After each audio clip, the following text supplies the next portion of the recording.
Today, the Listening Tube welcomes a guest. My guest today has a unique field of study. Dr. Anita Kellogg is an assistant professor at a very unique university where she puts her expertise to work examining the relationship between politics and minerals, elements, the building blocks of all the stuff we use every day. It's a world with a lot of dynamics, and Anita has a podcast all about it called Kellogg's Global Politics. Like the listening tube, Kellogg's Global Politics has a globe in the logo. Great minds think alike. I'm interested in Anita's insight and opinion on the subject of the world mineral supply, not only because she's well versed in the subject, but also because it's topical. Companies, governments, and nations rely on the availability of certain minerals every day for all kinds of things many of us take for granted. The demand continues to grow, and major players are staking their claims. Now, Anita, I was interested in speaking with you because of your education in political science, as well as your focus on international trade and more specifically minerals. I guess the first thing I want to know is, when you were studying political science, did you ever imagine that you would also be studying minerals? No, that definitely did not come up in my initial studies. And I only kind of landed on the subject because I was asked to teach a course on it. And it's a pretty unique course where we get to talk to all kinds of people in industry and the government and see all sides from policy to what entrepreneurs are looking at. And that sort of really developed my interest and is part of my ongoing research now. Now, they must teach some pretty unconventional yet consequential things at the National Defense University, where you are an assistant professor. Why do people go to that school specifically? It sounds like a very interesting place. I just have to note, I always forget this at the beginning, that just to state that my views are my own and I'm not representing in any way the National Defense University, the Department of Defense, or the US government. So yeah, it's a really interesting institution. It is where a lot of you have about 60% of the student body is probably military, Mhm. lieutenant colonel sort of ranking officers. And then you have people from different government agencies at similar levels of responsibility and some international fellows and industry fellows. So people out there in industry, you want to know more about the government side of national security. And of course, that is the unifying theme. Okay, well, I promise I won't ask any more questions specifically about the school. Now, Trying has, not to get in trouble. I don't want to get you in trouble. Has your focus, in addition to minerals, has your focus extended to non-mineral substances like hydrocarbons?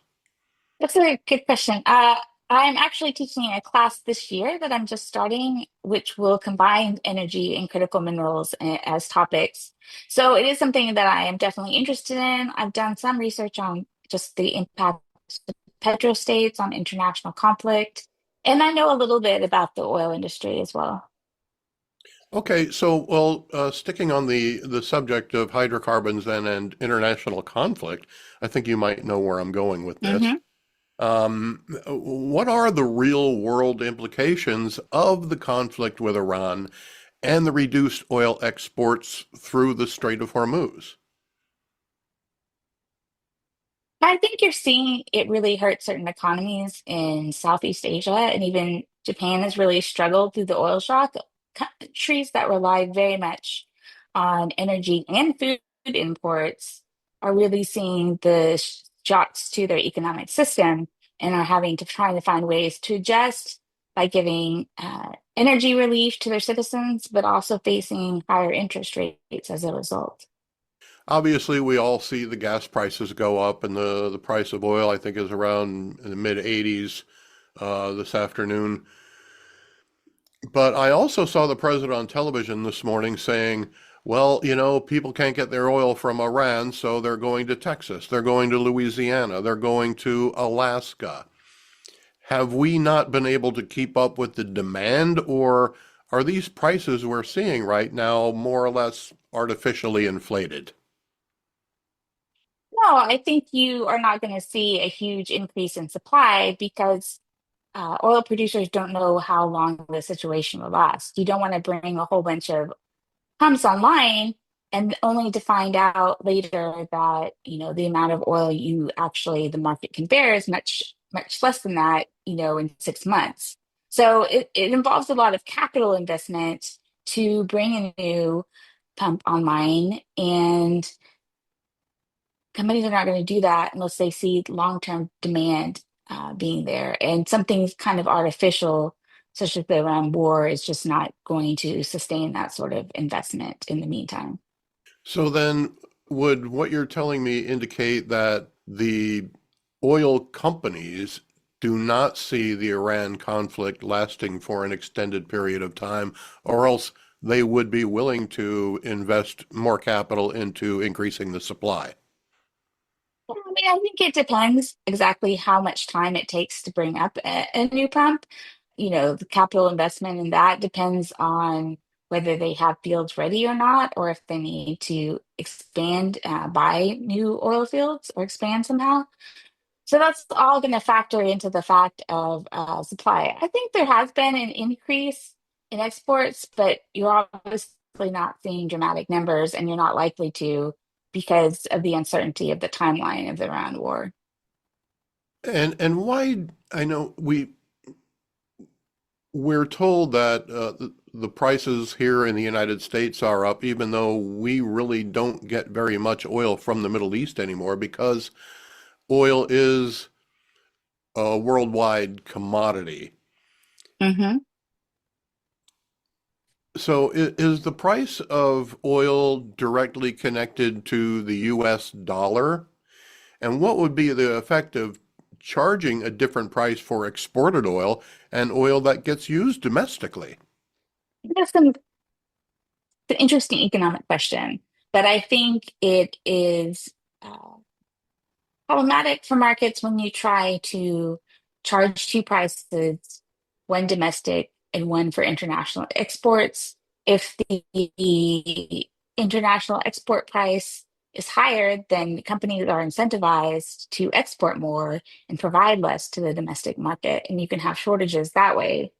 Yeah, I think the fact is, you talk about the price of oil being in the 80s. That's the global number. So you're going to export or sell it domestically at that price, and it is set by world markets. That said, we do not bear the same brunt as Europe and much of Asia has, or because we do have our own supply of oil and we don't import very much. So, as much as gas prices have gone up, they are not nearly as much as you've seen in Europe and Asia. Okay, well, kudos to the United States for that then, I guess. That's a positive thing. Now, getting back to your area of expertise, are there valuable minerals that also traverse the Hormuz on a regular basis? That's a good question. Because most of the critical mineral products that we actually use come from China and that don't go through the strait, you haven't seen a big impact of that. Okay, so not much then, I guess. Hmm. Now, it seems to me that about 10 years ago, people like me in the general population were made aware of so-called rare earth elements. It Hmm. became a catchphrase. Now, the State Department, through the U.S. Geological Survey, has a list of the most valuable minerals, and the list is updated every 2 years. I'm sure you're well aware of this. Hmm. Some of the elements on that list seem pretty common rather than rare. For example, lead. I have a couple pounds of that in my fishing vest. Should I hide it from Chinese spies? How does lead make that list? Yeah, so there are actually like three different lists. One's a security-based list from the Department of Defense. One is the USGS list that you reference, and I think the Department of Energy has their own list. So rare earth minerals are only a subsection of critical minerals that you're talking about. And the critical mineral list is determined by how much we need of a particular material for our economic health and defense health compared to what the domestic supply, or if we're relying on an international supply, do we have alternatives, or if it's mainly coming from one supplier or one country like China. So if lead is on the list, I don't remember that one actually being there, but if it's on the list as you say, then it's because we see that demand for lead is going to be very high and that we don't have a complete domestic supply chain that's going to meet that. Okay, what is the most valuable mineral in the world right now, and does that list ever change? It's the most economic valuable. I come at it from a more national security perspective. And one thing as we were investigating this in our class is you can't really name the most valuable one because there are several that are come only from China that China gets to set the prices on, and we need it for everything. I mean, we need it for our defense systems. We need it usually for energy storage. We need it for copper. We need for the grid, electrical conduits. So it's it's really hard to define what is, if you could name one mineral at the top.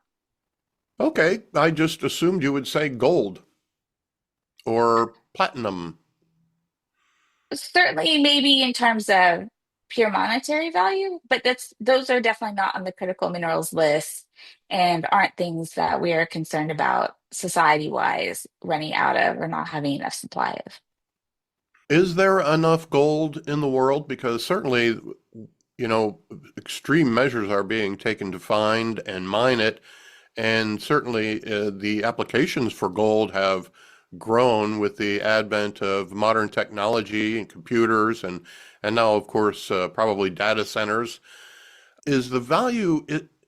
I guess my question would be, some of the environmental impacts on the harvesting of gold seem to be detrimental. Are we really that dependent on gold? Like I did a story one time on, I forget exactly where it was, but there were just hundreds of acres of land were going to be destroyed in pursuit of basically what was a 6 foot cube of gold. Mhm. How do we assess that value and whether or not it's even worth it for us to go after that much gold or that little gold? Well, as I alluded to before, gold is not on the critical mineral list and is not something that we focus on in terms of national security. I think you hit on a point that extraction of any of these minerals is takes a toll on the environment and is one of the reasons why it is so hard to open new mines. And again, why China sort of dominates the mining process, although they only mine 60% of the minerals and process 90%. So it's really in the processing stage that we're so dependent on China. But there's a lot of attention to mining in the United States because we have most of these minerals in the US. To what extent they can be mined economically is a question, but there's a lot of attention to whether the current restrictions are too onerous. I mean, it can take 30 years from the initial investment in a mine to actually see production. So there are a lot of people who, on both sides of the aisle, who are looking to see if there are ways to speed that up. How many of the minerals on this list are not mined in the United States? Well, I think you see many of them, whether we have the deposits or not, are not mined in the United States. Cobalt comes to one. I'm not even sure we have cobalt that we could mine, but that's definitely dominated from the Republic of Congo, although there are other deposits that are being explored. One of the consequences of being so reliant on cobalt going through the DRC is the fact that they use child labor. And, you know, the fact that we sometimes want to avoid mining for environmental reasons, we still rely on those minerals. And so the environmental hazards can even be greater, moral hazards can be greater when they're being mined outside of the country. So it's just something, if you're concerned about an environmental perspective, that you have to keep in mind. Are you simply externalizing the environmental concerns to other poorer countries? Okay, so it's better to do it here than it is to do it there if we can, as far as an environmental concern is played out. There are a lot of reasons it's probably better to do it in the United States if you can. Certainly, having less dependence on other countries and certainly countries that dominate a particular supply chain is in the US's interest. Absolutely. Of course, the ability it doesn't help if we are only extracting minerals and then sending them to China and dependent on China to process them into the type of materials that we need to actually use. So processing facilities, increasing those has to be part of the solution as well. Of the minerals that we do not or cannot mine here in the United States, what procedures are in place to ensure we have access to them? Send email to thelisteningtube@outlook.com. Well, I mean that's a good question.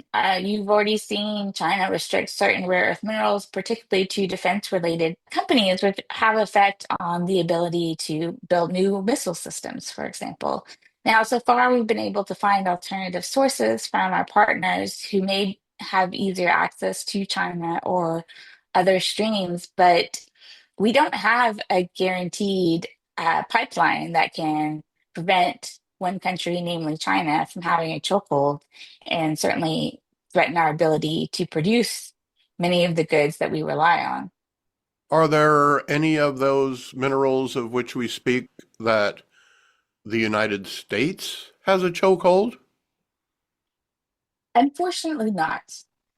We do process some copper, a little bit of aluminum, but most of our processing has gone since the 90s. So there's actually very little of it in the United States. And so no, we don't have a mineral that other countries that we process that other countries are dependent on. Mostly right now we're trying to just meet our own domestic market needs. Getting back a little bit to the political science wing of what you do, how much does a country's capacity to supply the U.S. with critically needed materials count when we consider the extent of our diplomacy? Well, I mean, I think it's interesting that last year the Department of State, with direct involvement from Rubio, did hold this very big ministerial amongst many countries on establishing mutual agreements to be able to have access to minerals in these countries. So it is very a large part of our agenda. It definitely plays into our diplomacy, and we are very much trying to establish partnerships throughout the world to have access to minerals that we currently don't. From the other country's point of view, does how do they look at us when we all of a sudden say, "Hey, you have something we need, therefore we're going to start being nice to you now," or does that not happen? I mean, I think that they are eager to have some contribution and possible leverage in negotiations with the United States because the US is such a big economy that for a lot of smaller countries, it's hard to have your needs put priority in negotiations. So having this on the table doesn't totally shift the power, but it does make a little indention that can give you some benefit in negotiations. A lot of talk right now is about data centers. States Mhm. are putting them on hold. I know New York has done so. Pennsylvania has somewhat of a moratorium on them right now. But my question is about the minerals needed to build them. Mhm. Do you have any estimate of how much these critical elements are needed for an average AI data center? And what kinds of demands should we anticipate? And Are the necessary resources currently available? So I think, currently they are available. Sorry, they currently are available. Uh, it often depends on whether China decides to cut us off or not.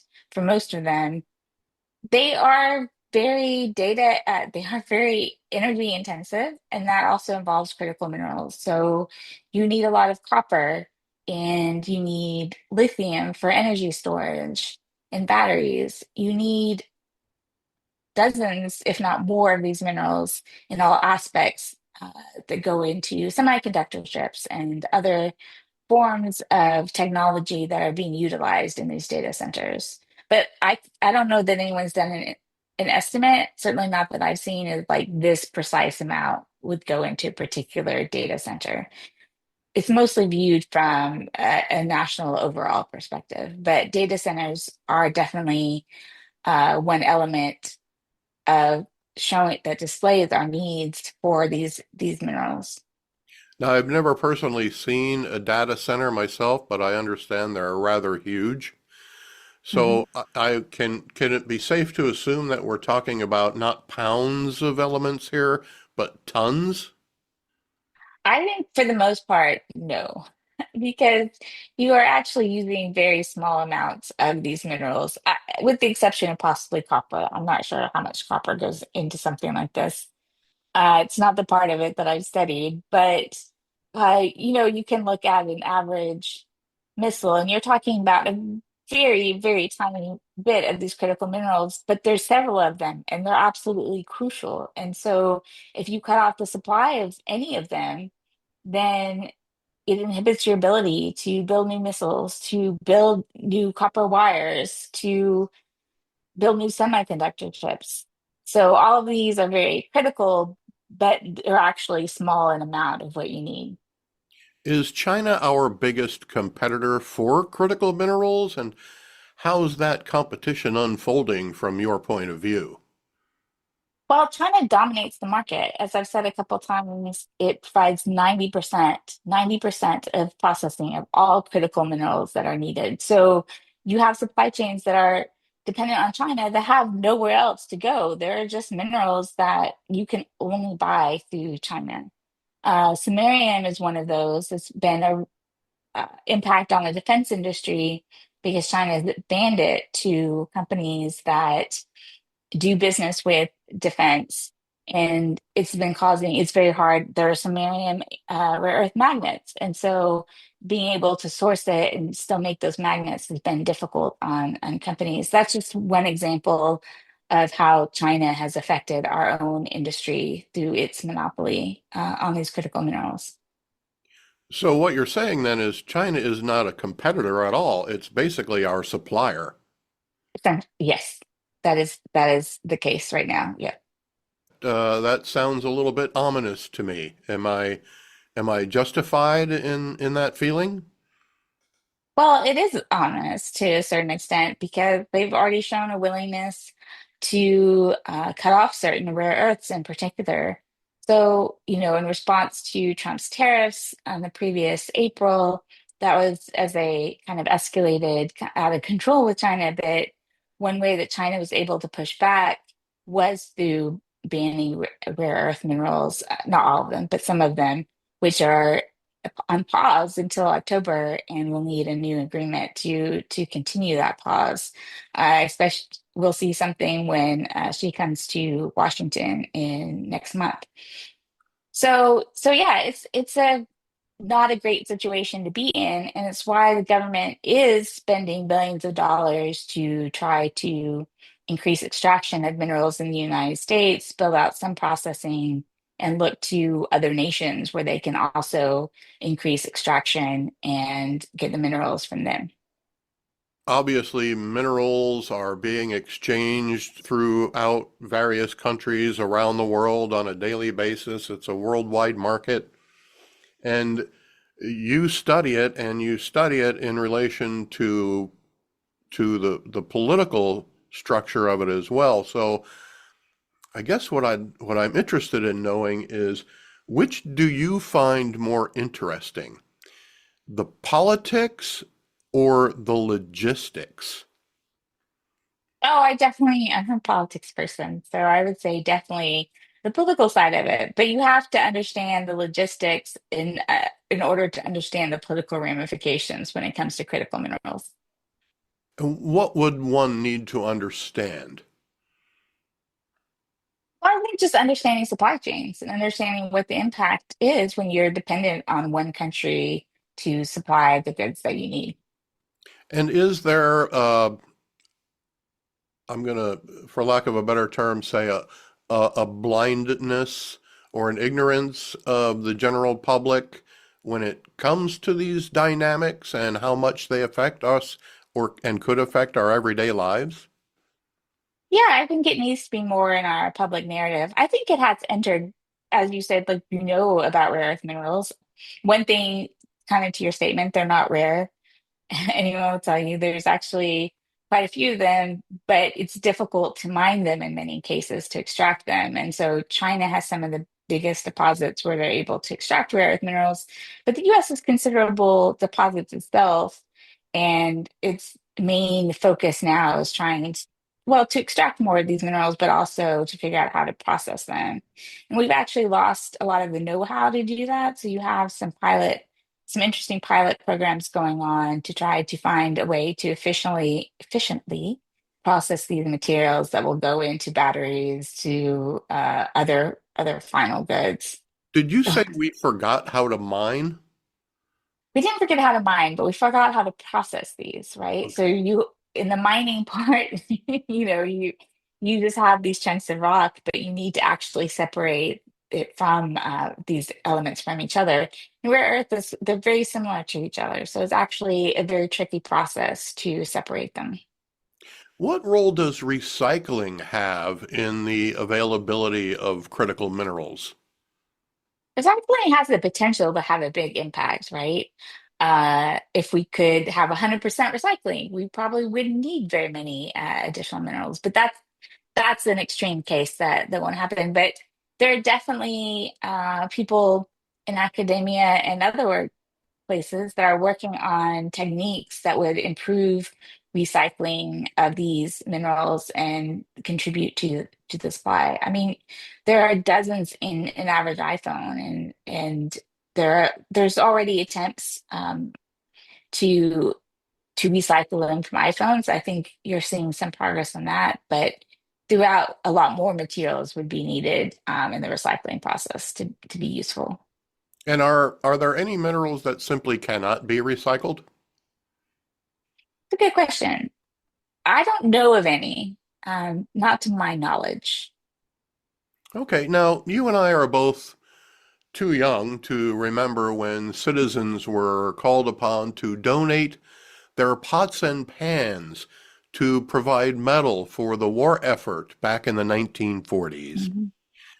Is there a possibility we may be called upon again? And what minerals might we need to donate to support the goals of the government, whether in wartime or peacetime? Such an interesting question that I've never ever considered. I think, yeah, that's an interesting thought experiment if we were at war with China and we were cut off of those minerals. I mean, I don't think there's a specific mineral because you're only going to have like very tiny amounts in your products that, I mean, I guess theoretically you could hand in your iPhones and have recycling from that, but mostly I think because of the small amounts, consumer goods won't be asked to contribute in that way. I think it just will be put us in a very difficult situation. Well, that makes me feel a little bit helpless then that I can't support my government in the time of need. Although I do have plenty of old cell phones lying around, I would love to find a reason to get rid of them. Uh, Well, maybe that will, maybe that would happen. I have no idea. I'm just hoping we're not at war with China for uh, sure. well, yeah, and that's why I said, at wartime or peacetime, I guess we just never know. We may not be at war, but we still may not have availability of the critical minerals we need for whatever future applications may come around the corner that we really can't anticipate right now. You're correct. It is an interesting thought exercise, and I just thought I'd throw it out there to see if you had done that exercise at all before. Definitely not. Okay. Uh, Certainly, you're very passionate about this subject. You study it, you have a podcast about it. Is there anything that I have not yet asked you about that you think is important for people to know? I think there's a couple things. So we've touched on the fact that China controls 90% of these minerals. That's huge. That's the most important fact. The second most important fact, I think, got brought up that we don't even know how to process a lot of these minerals. And again, I just can't emphasize enough. Extraction is something we focus a lot on, but it's processing to get them into the forms that we need to make products is crucial. Because China also has this monopoly on rare earths, it is able to manufacture, it controls like 98% of all rare earth magnets, something that's critical in aviation and again in our defense industry. So that's another factor that people should realize. But I think the difficult economics of it, and the reason why it's important is because the market itself is unlikely to solve these problems on its own. Because if you, let's say, try to get into the processing business on your own to gather capital, but the fact is that China is going to be able to undercut you in prices, and you're simply not going to be able to compete for a profit. And so capital knows that and are not willing to invest in such an intensive enterprise.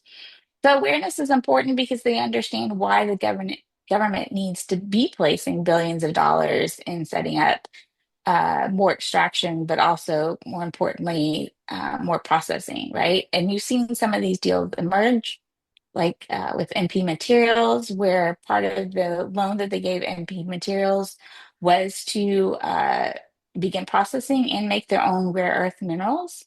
And deals like that are extremely important. They involve a heavy public burden, though, because in that case, they guaranteed a price that they would pay for those materials and final products. And that is not a popular thing to do because the government could end up spending a lot of money if if it's producing above market rates.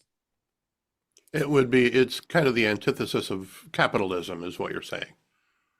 In essence, because capitalism, it's one of those problems that capitalism on its own can't solve.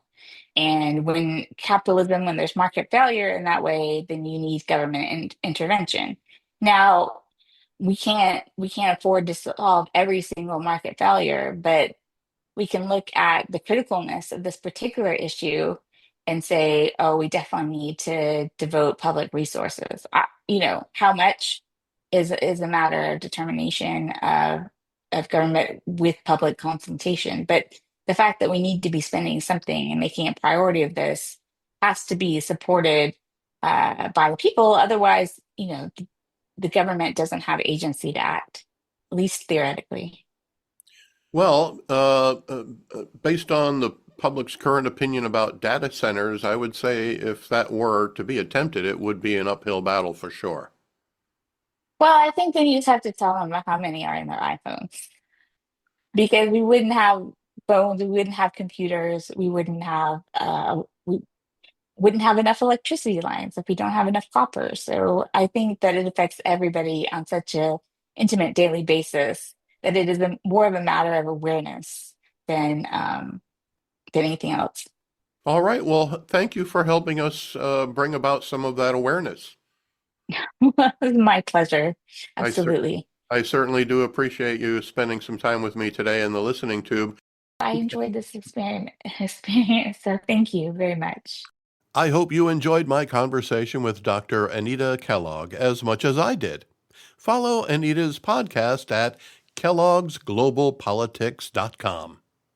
Thank you again to Anita Kellogg for spending some time with you and me in the listening tube. And thank you for putting your ear to the listening tube. Listen to Not the Headlines and This Week in History at thelisteningtube.com. I'm your host, Bob Woodley, for Thou ad infinitum.